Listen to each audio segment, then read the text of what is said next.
This is a story of a generation of teenagers who volunteered to sit in open helicopter doors, becoming static targets in the sky to protect their brothers below.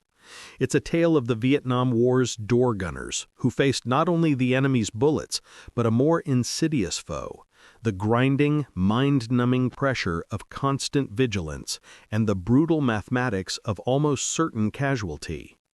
What unfolds will expose the terrifying physics of aerial combat from a vulnerable doorway, revealed the profound psychological torment of a job where boredom could be as deadly as gunfire, and uncovered the timeless truth about the bonds that compel ordinary men to endure the extraordinary.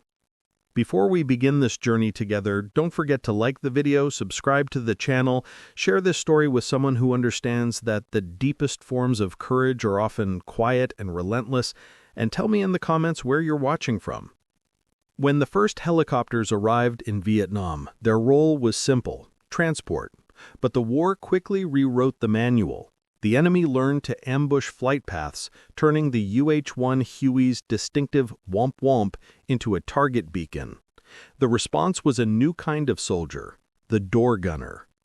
The Army asked for volunteers, teenagers lured by flight pay, the hope of avoiding the jungle floor, or magazine images of men leaning from open doors with blazing machine guns. Recklessness and youth made the job seem reasonable. Reality was a brutal teacher. By 1963, the role was forged in flight. Gunners manned the 23-pound M60, mounted on a bungee for a 180-degree arc. They wore scant armor, knowing fire came from below. They learned to clear jams mid-bank, change glowing barrels, and spot muzzle flashes in green canopy. Mistakes were fatal. Swing too far, and you'd shoot your own rotor or tail. Let your focus drift, and enemy rounds would find the cockpit first. "I'd rather take fire than have a kid destroy my ship," one crew chief warned. The lesson stuck. By 1965, the door gunner was essential.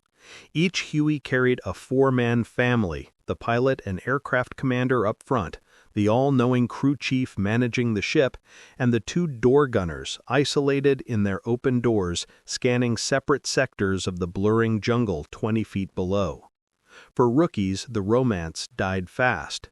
Veterans handed them cleaning rods, not praise. Breaking down the M60 blindfolded was step one. The real lesson was vigilance. Your sector was your sacred duty. Daydream for a second, and you got everyone killed. This constant, grinding focus was more exhausting than combat itself. Within weeks, a crew developed a telepathic bond. Trust in the man across the bay was absolute. Your survival depended on his watchfulness. The new gunners shed any thoughts of glory. They learned the truth. This was a war of repetition, discipline, and mechanical strain. Their weapon, their attention, and their crew were all that stood between them and a body bag. That sober understanding changed everything.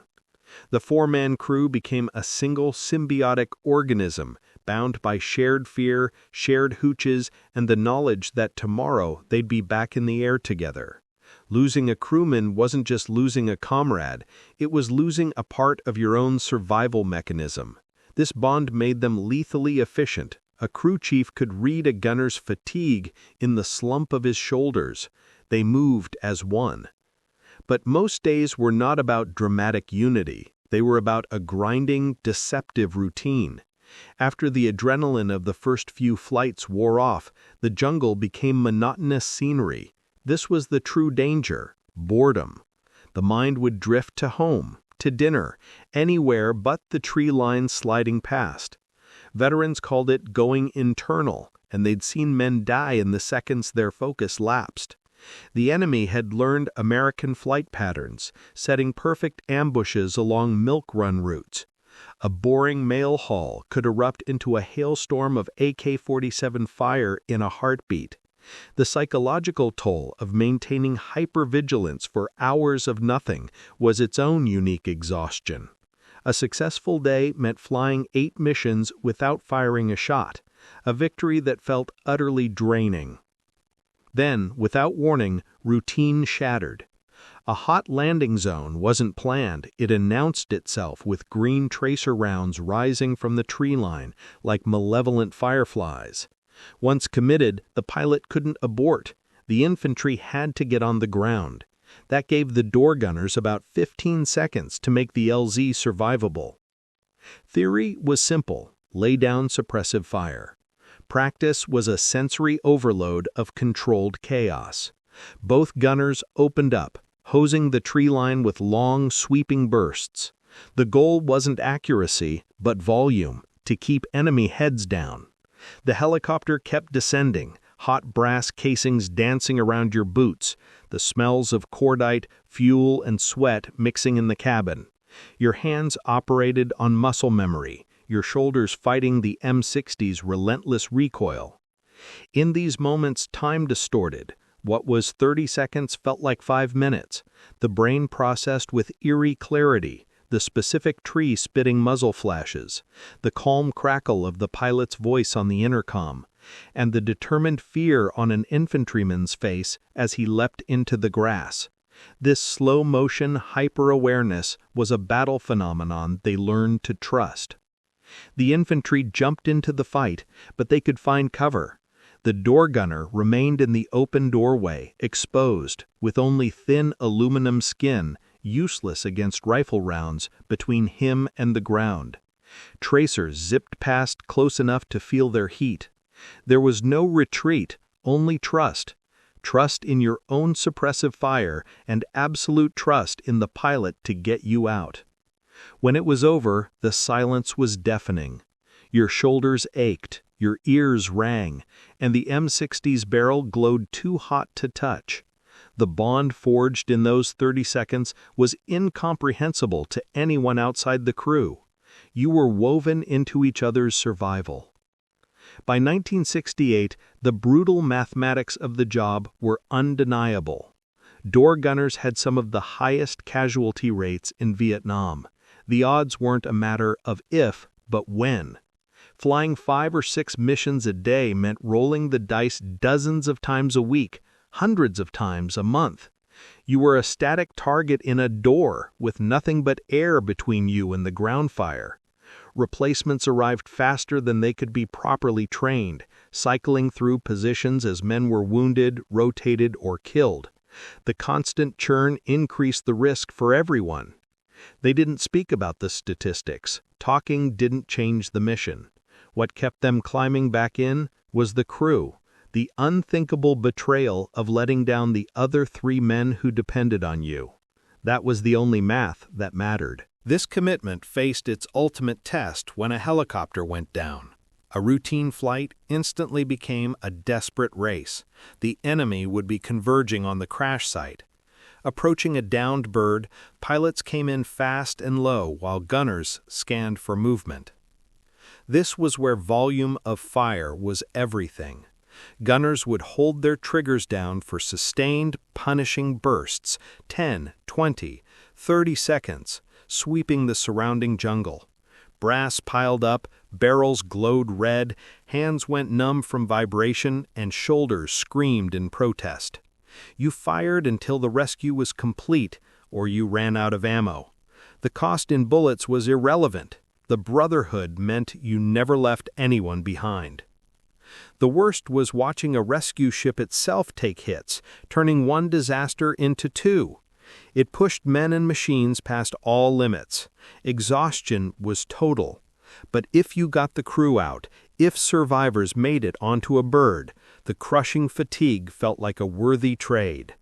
You pushed to the absolute edge because next time it could be your crew in the wreckage, praying for someone to come.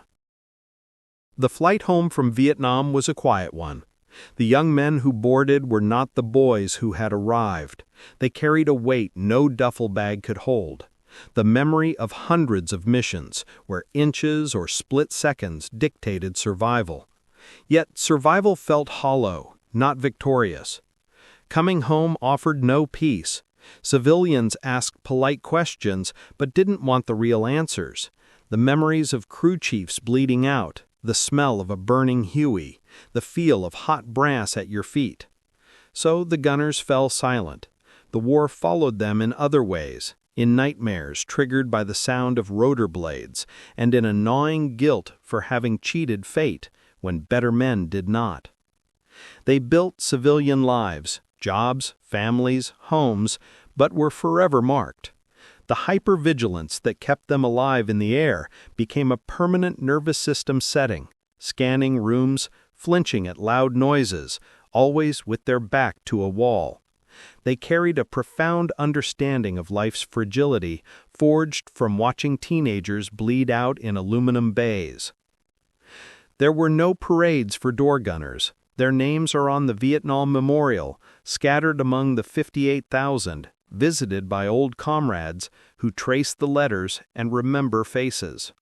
Among veterans, they commanded deep, quiet respect, not for glory, but for showing up, for climbing back into that open door day after day, knowing the brutal statistics, trusting their crew, and doing the job anyway.